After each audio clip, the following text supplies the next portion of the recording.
Thank you for staying with us. Now, a few weeks ago, we saw a surprise in the Brexit vote results.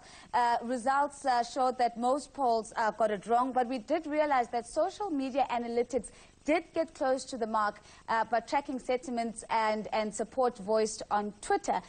So what are the advantages of using social media intelligence when it comes to our own local elections, of course, which we kick off on the 3rd of August? To help us understand this, I'm joined now by Melanie Malherbe. She's the head of client engagement at BrandsEye, and she joins us now for our social media analysis and insider research.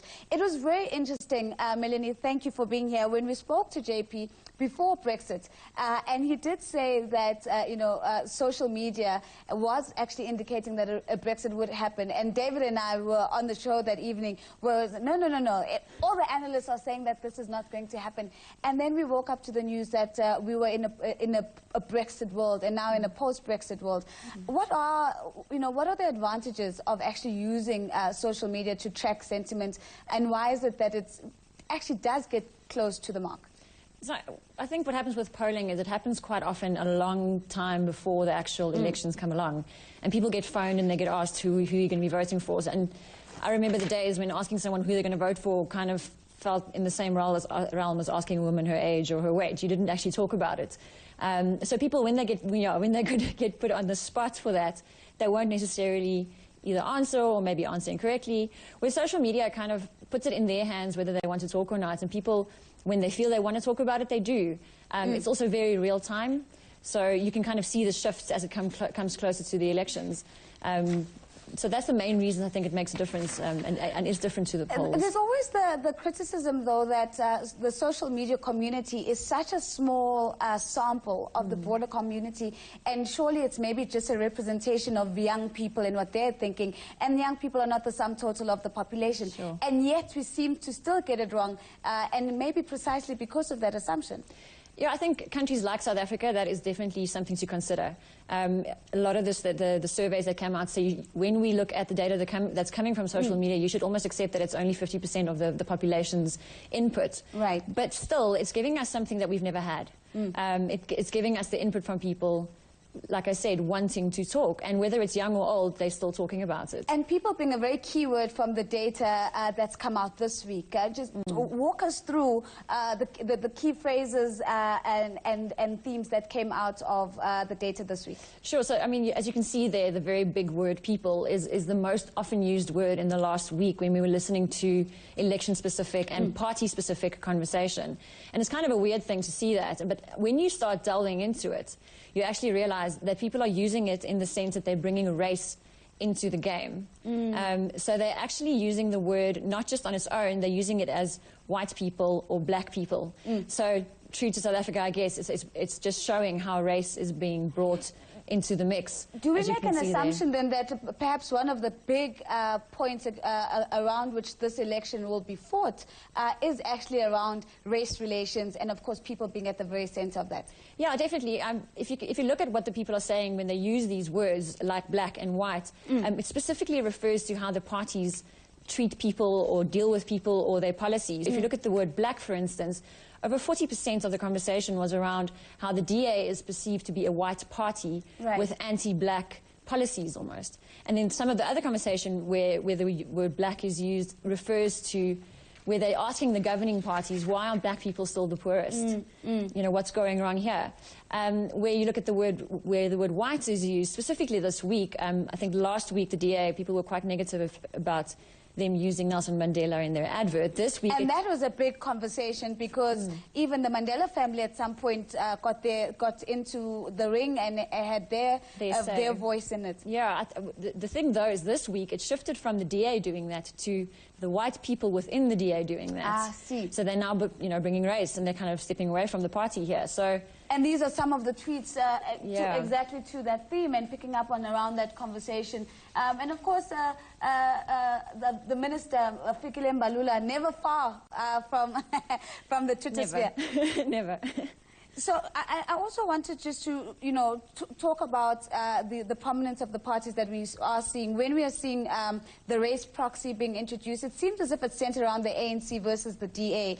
Is that because the other contending parties haven't really used race as perhaps, you know, their key fighting point that they're taking to these elections? Well, I can't speak for what they're using as their key fighting points. It's also just shown, and you'll see in some of this, the data coming up, that there's just not that much conversation about the other parties. There's just more conversation around the DA and the ANC. But as you saw there, a lot of the racial conversation is pretty much around the DA. And do we get any specific picture from a geographical perspective in terms of where these conversations, or the density of the conversations are coming from? Yes, definitely. We looked at some of the highly contested municipalities as such, and what you're looking at there is the number of people actually speaking. So it's not volume, it's the number of people speaking and whether they are being positive or negative towards those parties. So you can see there, ANC and DA in the Joburg area, both of them are being talked about often and almost similar in terms of the sentiment breakdown. And that's negativity, right, what we are seeing there? Yes, so people being negative.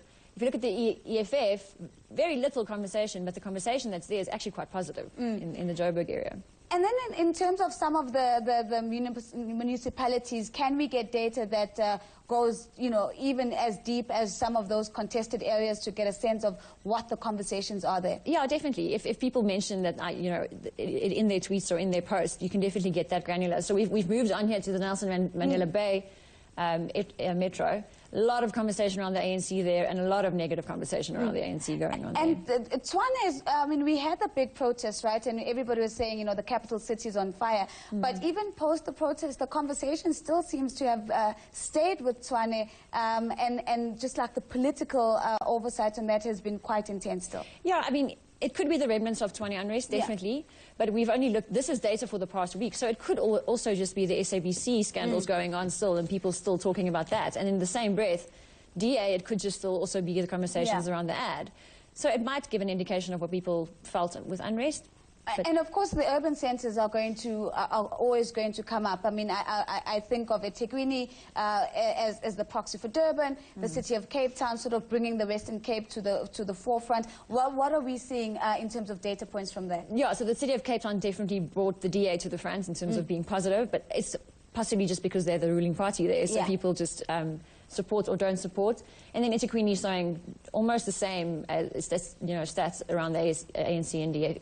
And EFF as the others have. So overall, it's kind of looking the same for every metro. And of course, it's always interesting to actually find out who are the noisiest in the group, right? And if you pull out the stats for that, what are we seeing here? So what that shows you is when someone talks about the DA, when they support the DA, do they only say it once or do they say it more than once? Right. So you can see there that the DA supporters are noisy. They will go, in the past week, they won't just put out one tweet. On average, they'll put out 1.9, which is not a workable number, but I mean they'll put out 2 tweets when they're talking. So when they do get vocal, they do so more often than the EFF supporter would. And that's interesting. So, I mean, if you're going to put out a couple of tweets, that's a measurement of noise intensity, if you will, and that kind of gives a sense of the extent to which you really want to engage on the issue. So you're coming at it at a number of angles because of the 140-character limitation, I suspect. Yeah, so you kind of, what that's showing is almost the VIP speakers, the ones that want to get, you know, heard, and they're putting out their opinion. And they want to show, you know, their feelings towards what they're talking about. I don't think the 140 characters has much to do with that. People will talk in short sentences, and there's very weird ways of speaking these days on these platforms. So they will work hard to get their message across because they feel strongly about it, I guess. Melanie, it's interesting times to be alive in terms of just the way the political cycles run now. And it seems as if from the 2008 Obama presidential campaign, the world of politicking and electioneering has never been the same. Definitely not. I always think that social media is a damned if you do, damned if you don't situation. And I think what politicians are, they're damned if they don't get involved on social platforms because it's bringing so much insights out that they should be listening to and working on. But they're damned if they do because they're opening themselves up to all the criticism and all the conversation. You'll see that most presidents have Twitter handles now. Most political parties have Facebook pages, Twitter handles. And yes, Obama definitely started it in 2008. The US being different, of course, once again, because of the lack of access to smartphones and cheap data in our country, where they're over there, they've got everything at their disposal to to make these types of moves. It's just really interesting wondering what the future of electioneering is going to look like. If it looks like now, what, you know, in a couple of decades, how would the election cycle look? But unfortunately, we have to turn our attention now to the trend of the week. Very interesting insights around the key themes that have come out of the Twitter sphere and the conversations there. But let's have a quick look at the trend of the week.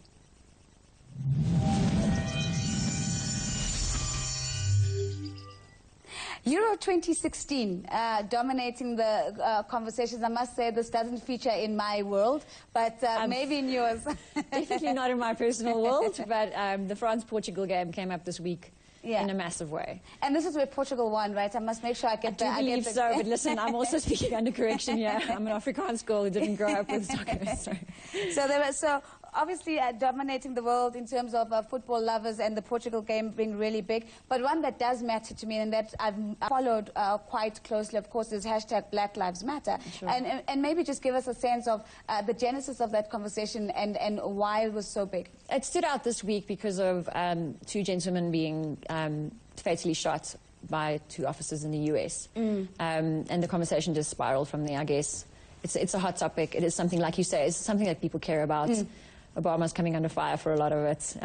So it's definitely a... Is it normal, Melanie, that you would get, you know, a hashtag that would then emerge as almost as a fighting for space and voice? Because off the back of Black Lives Matter, then there was All Lives Matter. And that then, of course, erupted a whole lot of racial tension globally. But is it normal that we would see a competition for voice and a competition for space? Well, if you think about it, Zuma Must Fall came from something. You know, Fees Must Fall came from something. It does tend to happen. It's definitely a trend where the one grows into the other. And if you think about the nature of a hashtag, that's what it's meant to do. Is track, you know, or group conversation together and let people converse around the same topic in the same space. So it definitely is a trend. It's definitely something that does happen. And again, something that absolutely outside of my world. What on earth is this Pokemon Go that everybody is talking about? Everybody's talking about it. It is, in my personal opinion, one of the most pointless games ever. But saying that, I have caught a few Pokemons myself. But I where guess do you find them? If you see people walking around with their phone in their hands doing this at stuff that's not there, ask one of them. And they're looking for Pokemons to catch. It's a massive explosion, though, in the app world. It's got usage over more than Twitter and WhatsApp. I read a stat today that people are spending 43 minutes on it per day. And the dangerous thing is they're in their cars half the time when they do this. So it doesn't it's an interesting sound good. one. Melanie, thank you so much. Melanie Malherbe is the head of client engagement at BrandsEye. I think she and I are going to be going out with our phones. We're going Pokemon Go hunting. I hope that this actually gives me something. I don't understand it, but everybody's up in arms about it. And because of my FOMO, which is fear of missing out, I definitely want to find